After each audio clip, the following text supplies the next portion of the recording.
دوستانو د سایکیټري د نفسیاتو ګولې دوايانو باره کې د ځینې خلکو دا غلط کنسپټ غلط سوچ یې جوړ دی چې د سایکیټري د نفسیاتو ګولې د نشو دي او څنګه لکه نورې نشې انسان د وخت سره زیاتوي همدغه رنګې د سایکیټري دوايانې به هم د وخت سره ته زیاتوي او تیزوي به یې نو هله به ستا کار کوي.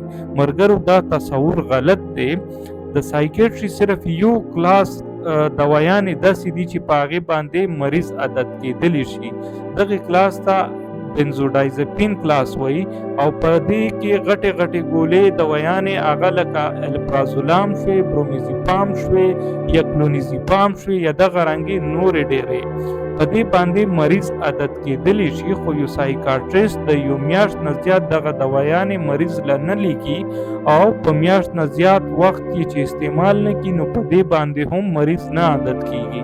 د دې نه علاوه چې څومره هم نفسیاتي دوايانې دي دا د نفسیاتي مرضونو دپاره دي، دا د نشو دپاره نه دي او هېڅکله هم یو انسان په دې باندې نه عادت کېږي او نه د دې ډوز زیاتول غواړي بلکې کم مینیمم ډوز چې ستا مرض دپاره کافي وي په هغې باندې مریض څه وخت دپاره ډاکټر وساتي او چې کله هغه ټیم هغه وخت پوره شي او مریض علامات ښه وي، نور څه مشکلات مسلې نه وي نو ډاکټر یې ورله راکمې کړي او ښه په طریقه یې ورله بندې کړي.